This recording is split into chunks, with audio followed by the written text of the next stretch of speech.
Feb, kamu sedikit Feb, untuk orang yang mungkin juga sedang battling with cancer. Fokus on God, jangan fokus kepada masalah kita. Karena kalau orang lagi sakit itu ya, banyak banget intimidasi, gue ngerasain banget gitu. Kalau aku sih benar-benar fokus ke firman Tuhan, janji Tuhan gitu. Janji Tuhan. Jadi aku benar-benar kayak baca firman tuh setiap hari secara intens sampai sekarang gitu. Karena itu betul-betul yang ngejaga hati banget gitu. Ini ngomong bukan apa ya, bukan sosokan kayak rohani atau apa ya, kayak kesannya alim, enggak. But firman Tuhan tuh benar-benar kayak makanan gitu, benar-benar kayak makanan jiwa gitu. Kalau misalnya tubuh kita lagi sakit, jiwa kita harus kuat, dan untuk yang bisa menguatkan jiwa kita itu adalah firman Tuhan.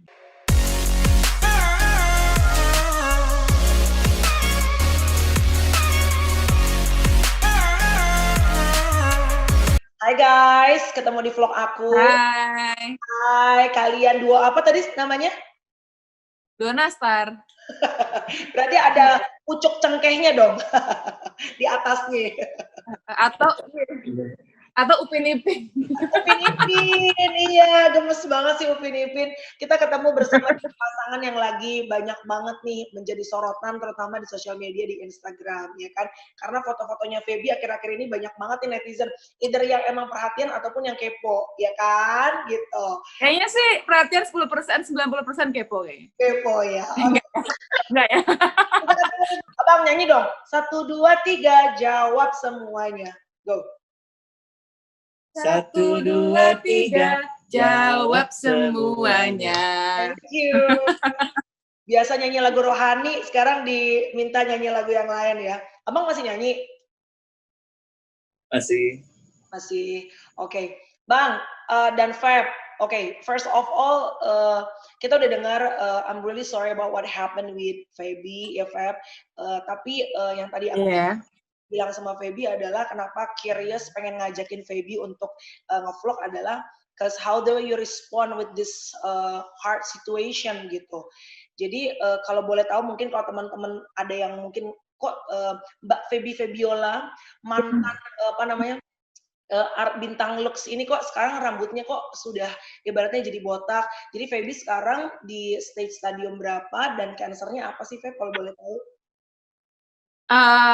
Di diagnosa dokter sih ovarium cancer stadium 1C, cuma udah diangkat tumornya ya, yang sumber dari kankernya itu. Nah, setelah diangkat, aku ngerasa jauh lebih enak sih gitu. Cuma untuk membunuh sel-sel yang masih tersisa, mungkin ya itu harus pakai kemoterapi supaya selnya itu tuntas gitu loh, biar aku juga sel-selnya balik seperti semula lagi gitu. Oke. Kamu tuh find out pada saat bulan berapa sih kalau boleh tahu, apalagi pandemik ini ya, kamu tahu bahwa akhirnya kamu... Iya, 2 bulan lalu pas lagi di USG. Oke, maybe know the symptoms mungkin untuk perempuan-perempuan, karena kan biasanya yang paling sering itu adalah payudara kalau perempuan dan juga ovarium ya Feb. Symptomsnya apa aja sih kalau di Feby? Sebenarnya sih nggak ada symptomsnya, cuma minor symptoms ya, nggak ada yang terlalu kayak significantly bikin gimana gitu, bikin ganggu gitu ya. Jadi kalau saran aku daripada aku gini, aku tuh nggak mau yang kayak agak menghindari pertanyaan kayak simptomnya apa, pengobatannya apa, karena setiap orang beda-beda gitu. Jadi saran aku mending dicek aja. Jadi setiap perempuan cek setiap paling nggak 6 bulan sekali gitu. Soalnya kan simptom itu bisa jadi apa aja gitu ya, bukan cuma nanti malah jadi parno. Aku tuh menghindari banget gitu loh. Iya. Jadi let's us think positif aja.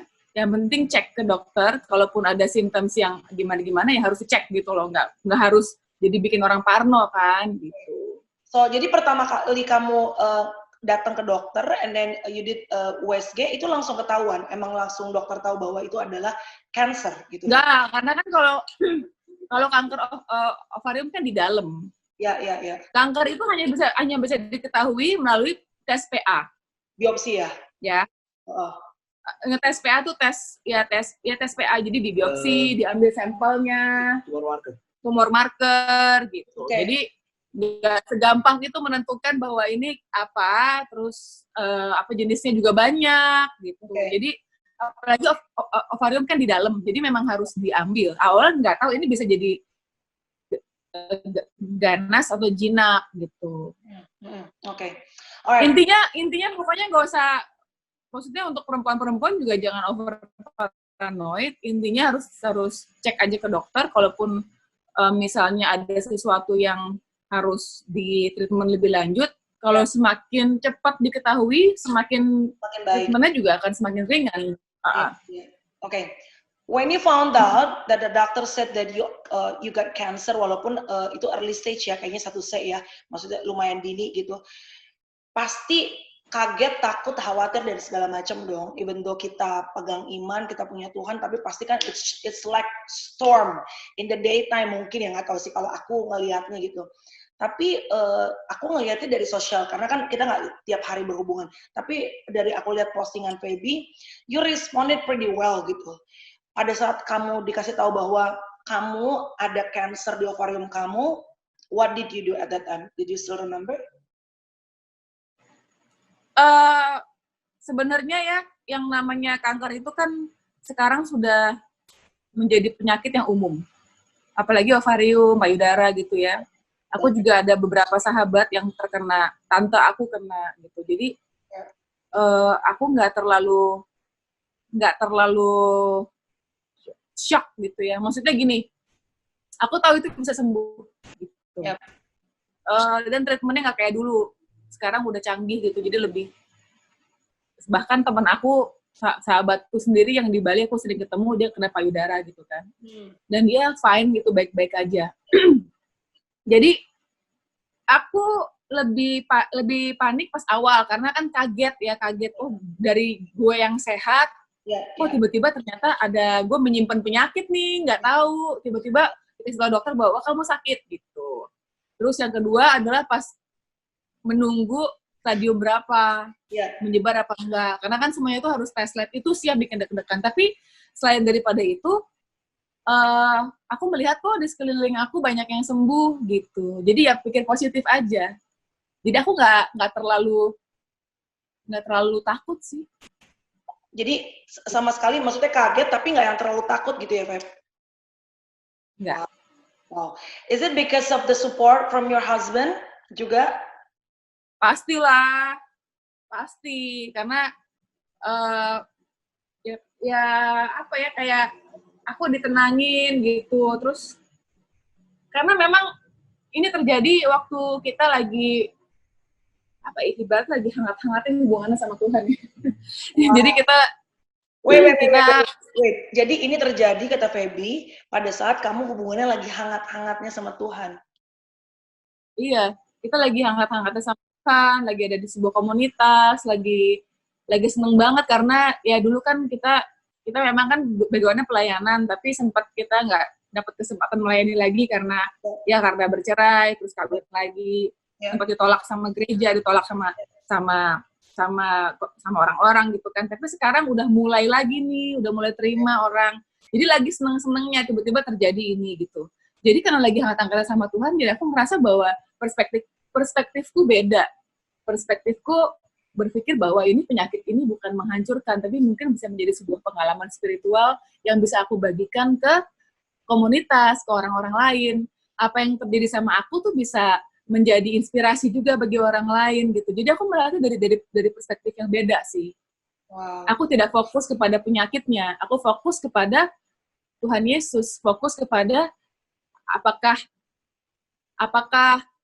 semua penderitaan yang aku alami ini bisa membuat aku menjadi pribadi yang lebih murni gitu. Wow.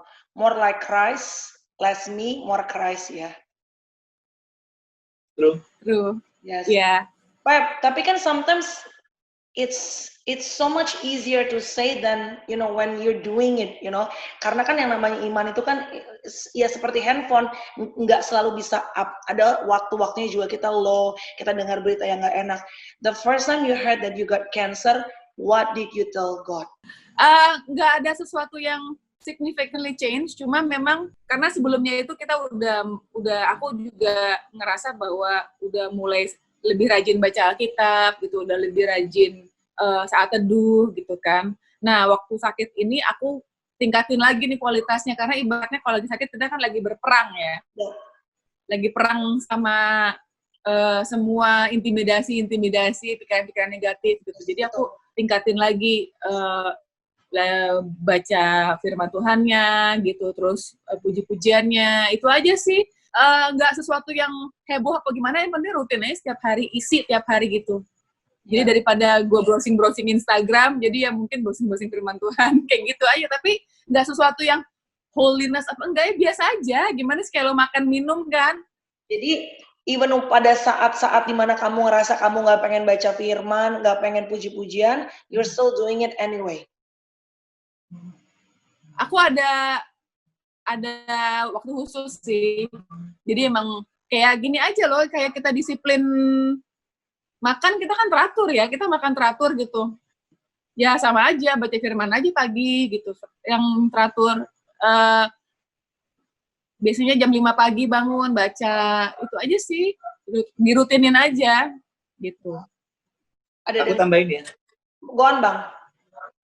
Jadi sebelum kejadian ini memang kayak 2 tahun terakhir ini kita lagi giat banget perenungan bersama tiap pagi gitu.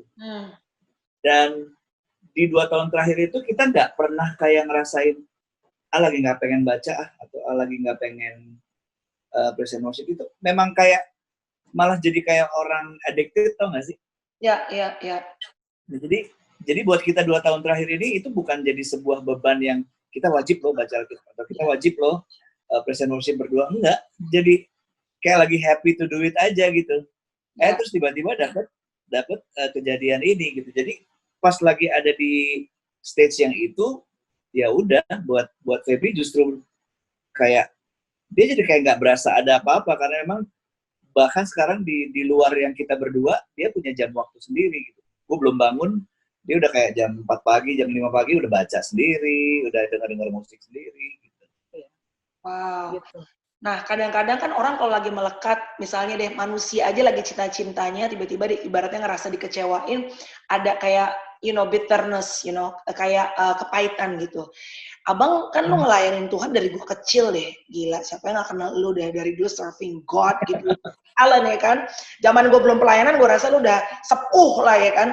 Nah, saat tahu your beloved wife mendapatkan satu tantangan besar dalam hidupnya sebagai the closest person to Feby, ada disappointment nggak to see God Himself?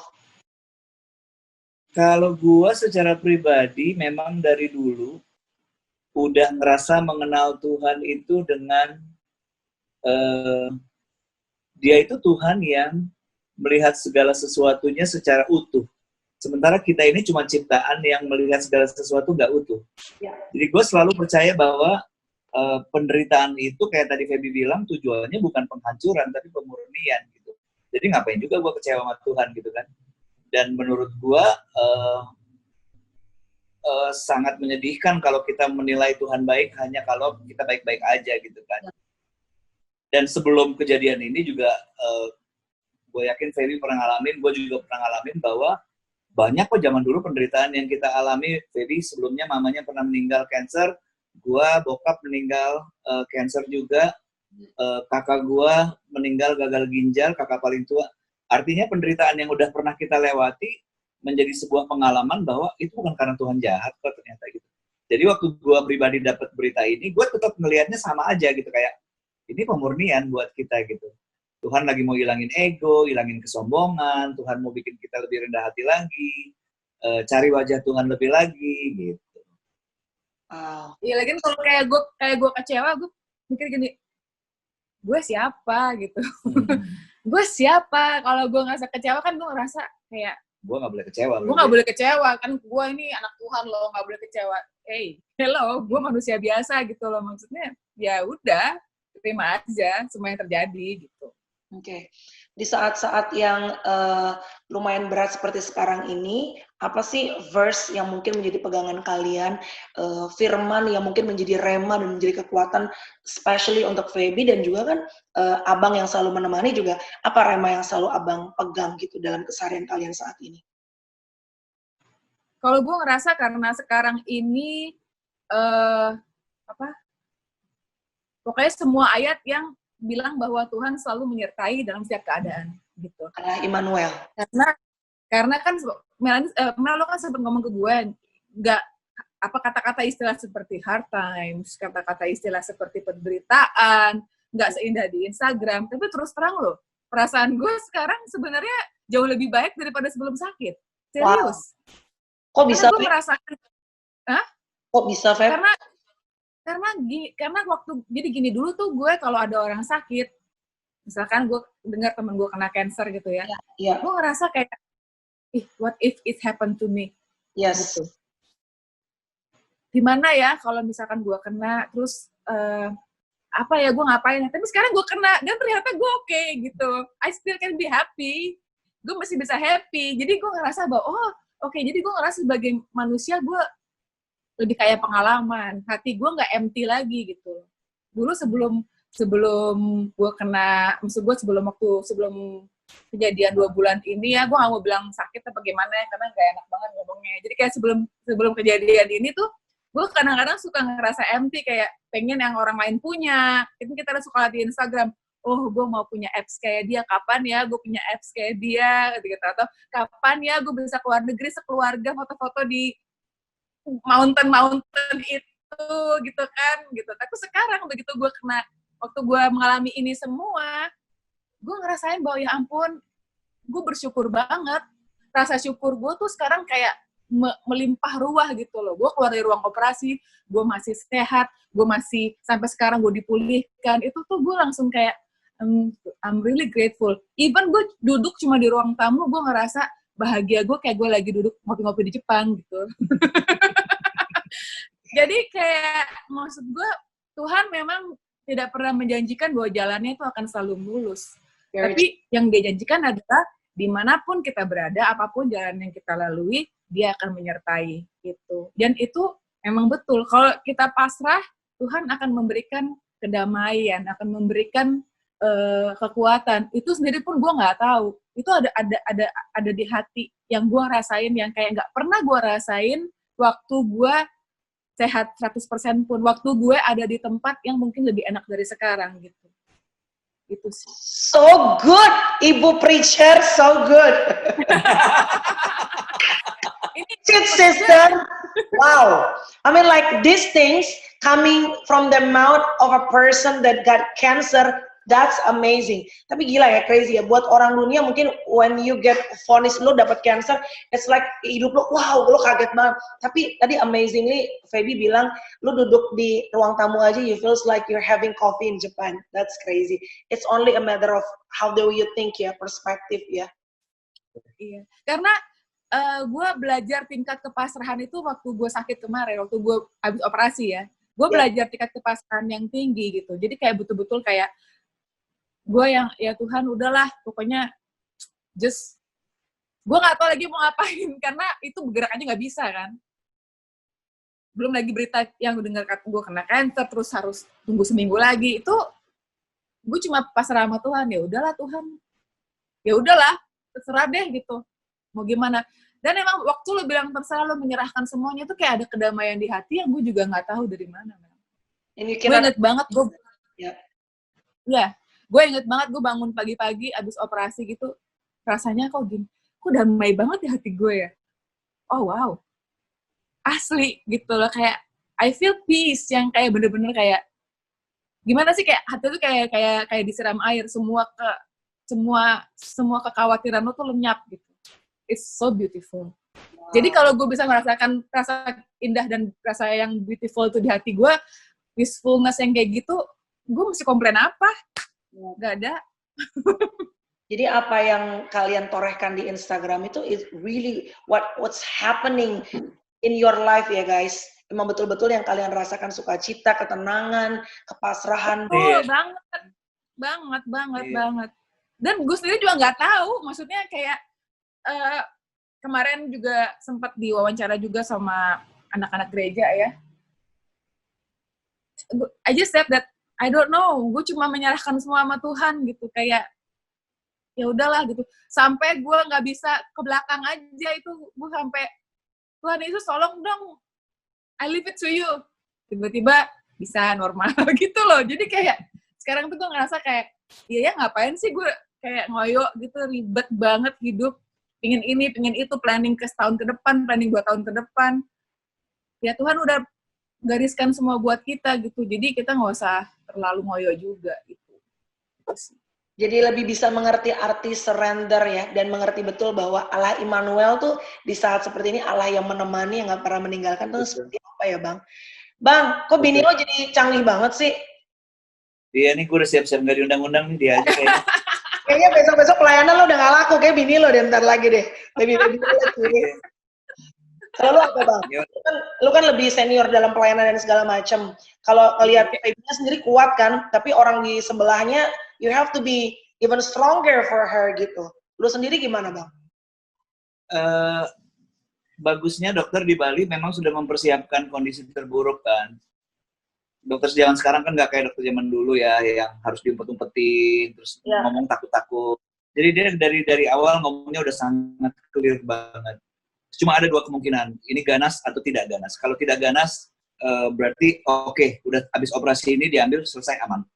Kalau ganas, kita akan ngomongin apa langkah selanjutnya. Udah dong, gue nunggu di depan ruang operasi 4,5 jam. Nggak deg-degan sih, karena kan udah tahu 2 kemungkinan itu kan. Begitu keluar, dia cuman, Pak Franky jangan kaget ya. Ya lu ngomong gitu ya udah lah, gue juga udah nggak kaget kalau udah ngomong kayak gitu, ganas ya. Iya ganas, ini cancer. Oke, ya udah. Nanti saya bilang sama Bang Franky, wait. Saat Bang Frank, saat dibilang, oke, lu jangan deg-degan ya. Oke, lu udah nebak ini ganas. Kan as a human, ini kan this is the person that you love the most gitu loh. Gua nggak tahu ya. Gua tuh orang yang tidak pernah berpikir bahwa kematian itu mengerikan. Gue selalu berpikir kematian itu menyenangkan, dan itu cuma masalah kesempatan yang tertunda aja buat kita.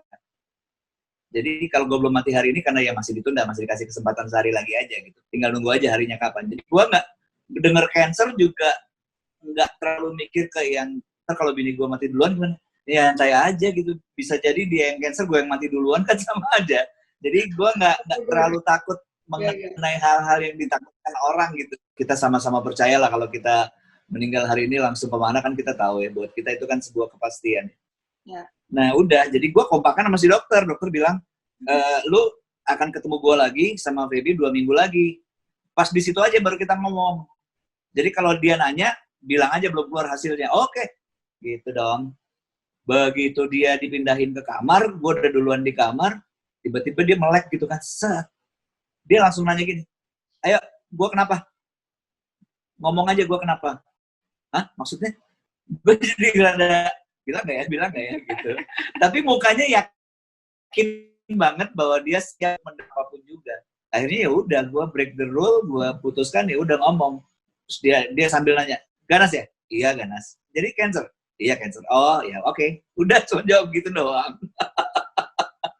Ya udah, maksudnya bagian yang terberat udah gue sampaikan, ya tinggal menjalani hari-harinya. Nah, gue cuma punya kekhawatiran gini, karena gue belum pernah ngalamin bagaimana merawat orang dengan penyakit ini gitu kan. Jadi gue cuma berpikir gue bakalan kerepotan nggak ya. Nah, cuman lagi-lagi karena gue lihat dia tenang banget, itu kayak transfer ke gue gitu loh. Ketenangannya tuh kayak menular ke gue. Gue juga jadi tenang. Dan harus gue akui dari mulai kemo pertama, kemo kedua, I'm amazed. Karena gue tidak pernah mengalami gangguan apapun dari yang lagi mengalaminya gitu. Jadi apa yang gue takutin kayak, wah gue malam-malam bakal dibangunin gak ya? Gue bakalan ngelapin muntah gak ya? Gue bakalan semua yang ada. Iya, soalnya ada cerita tentang lempar-lempar piring lah, lempar-lempar barang lah, yang waduh, gue kalau kelempar gimana ya, ntar gue berapa jahitan yang ditipis ya gitu kan. Ternyata nggak ada, lo bener, gue kayak nggak tidur sama orang yang lagi ngalamin gitu, jadi kayak biasa aja ya. Jadi kayak satu malam dia bangun jam 2 gitu, kayak cuman kayak ngerasa sesuatu, terus ayo oke, cuman panas doang, but I'm okay. Udah, terus tiba-tiba nggak ada suara lagi tidur gitu. Kan banyak orang tahu bahwa kalian itu untuk bisa bersatu dan the struggle of your love, both of you, it's not easy. Nah, dengan adanya chapter sekarang nih, ibaratnya tahap baru dalam kehidupan kalian berdua, itu justru membuat the love growing even more, atau seperti apa buat kalian as a couple? Saya dulu, kamu dulu. Kamu dulu. Iya, kalau buat gua khususnya, ini sebuah pelajaran baru untuk bagaimana caranya hidup bersama, support waktu pasangan kita benar-benar lebih support dari kita. Kayak seumur hidup nggak pernah keramasin rambut perempuan, nggak pernah. Sesayang-sayangnya gue sama perempuan nggak pernah itu nggak pernah terjadi dalam hidup gue. Kemarin terjadi. Belum lagi banyak hal-hal yang lain yang gue belum pernah tahu gimana caranya menghandle hal-hal tersebut. Tapi hari-hari ini gue jadi belajar lagi sesuatu yang baru. Gue setuju sama yang lu bilang, it strong, make our love stronger sih.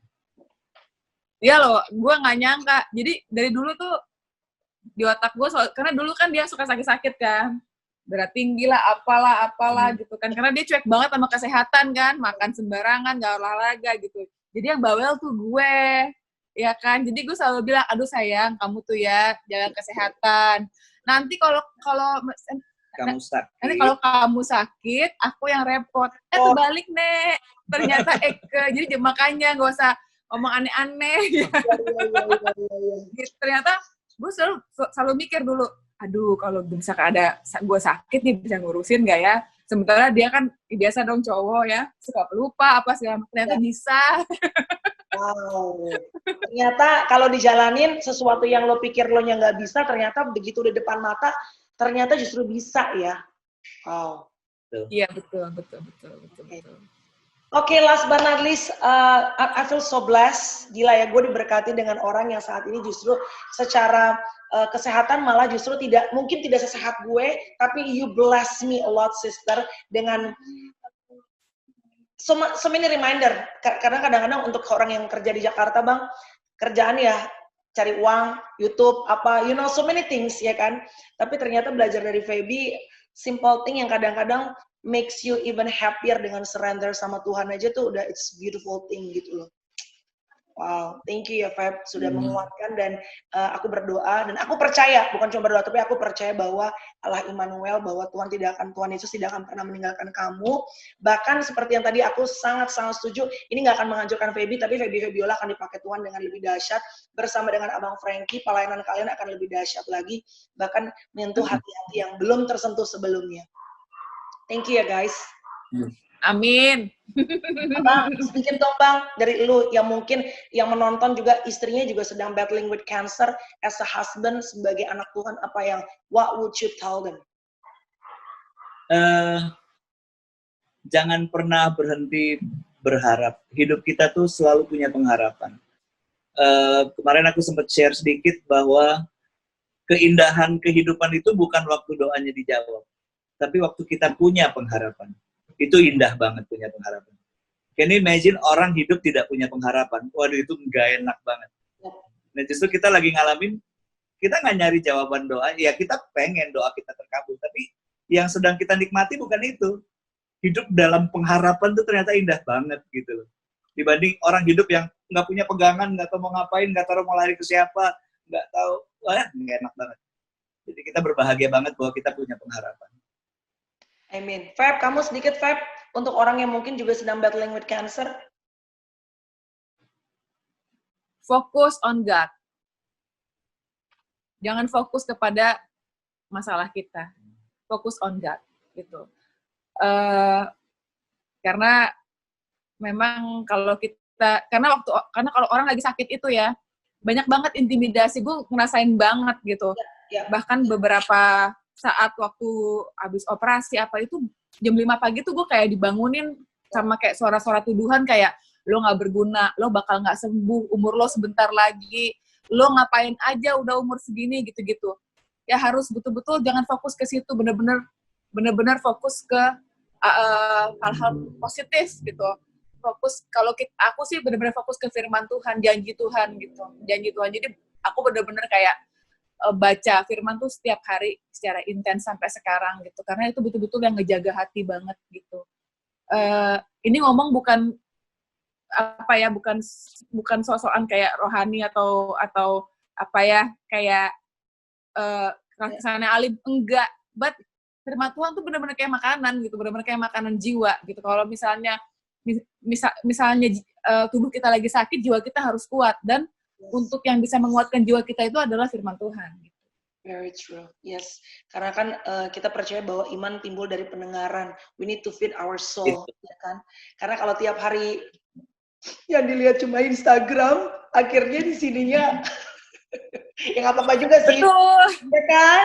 Tapi maksudnya emang harus diniatin. You need to have time. Tadi seperti Feby bilang, it's really such a reminder for me juga. Kalau makan aja ada jamnya, dan kita patuh sama jam. Kalau jam makan, kalau nggak asam lambung naik. Masa untuk waktu bersama dengan Tuhan, kita nggak punya disiplin waktu ya.